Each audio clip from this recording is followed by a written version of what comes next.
Hi all, this is Dr. S. I'm going to talk to you in this lesson about the big idea canvas and try to walk you through each of the different components of it.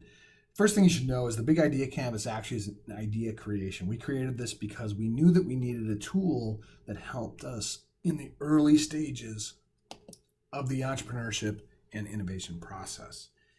It's made up of about 8 different components, which I'm just going to walk through quickly.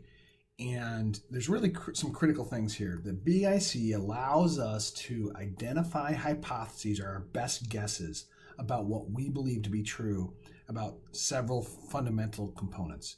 Number 1 is, who is our customer? Number 2 is, what is it that the customer has in terms of a pain or a problem or a gain that they desire? So it's either a problem or a desire. It also allows us to say, how are they trying to solve it now? And why is that inadequate? Because if we can find a customer or a target market or someone that we're trying to benefit and they have an issue, whether it be a desire or a problem, that is not adequately being solved, that actually is the thing that opens up opportunity for us to be able to solve this for them through our entrepreneurial venture. So what are the different components? Up front here, we have the opportunity and problem statement. This is basically a summation of all of these different things. It's what you believe in terms of who the customers are and what the problems are and how you believe you're going to go about solving them. This is like a short statement that you would be able to say to someone and they know what your venture is all about. The second is the target beneficiary. And really, we call this the customer, right? We say beneficiary on here because oftentimes the word customer is not used like for a social venture like a nonprofit, but customer is really what we're talking about, and that's how we talk about it in our coursework.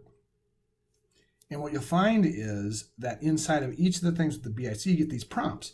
We believe that this is our target customer. And to verify that, then you might put your test in there. You might do some interviews or some surveys or whatever sorts of thing you might be doing.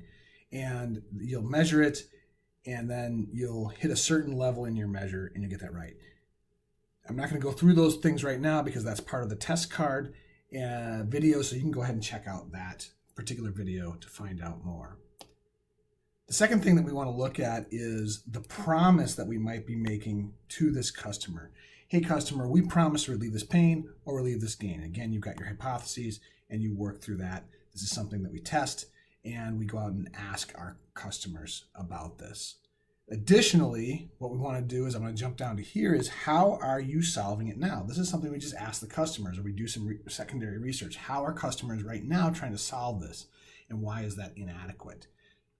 And finally, the biggest important piece is ultimately deciding that there actually is some sort of gap between what the customer desires or the problem they have and how it's being solved. The current solution is inadequate, and it's inadequate enough to where someone might switch from their current solution.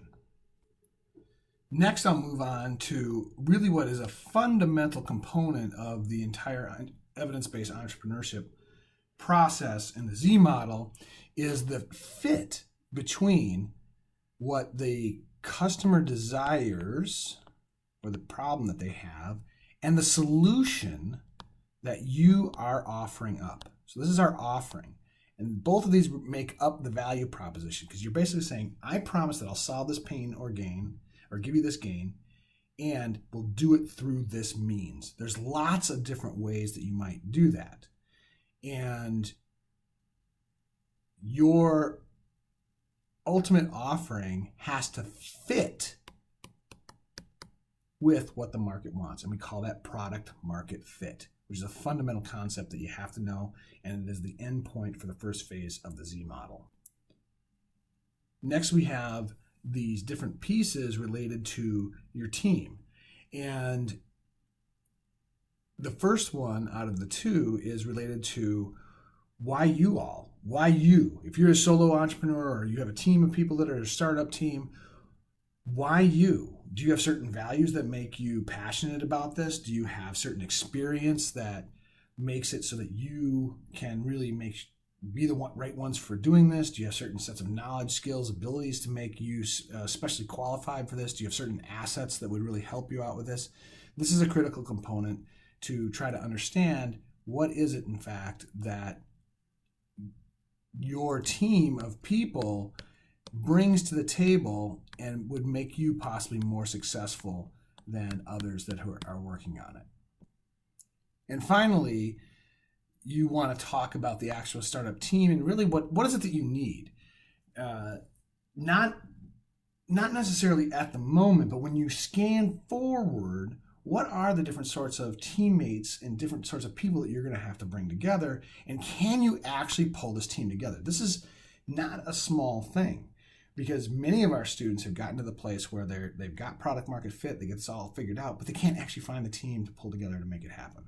So all of these things are the early stage pieces that we say you need to invest in and figure out before you actually put all the investment and energy into developing your business model. If you have any questions, just get in touch with any of the teaching team, and we'd be more than happy to help you through this. This is a fundamental learning piece to making all of your ventures work.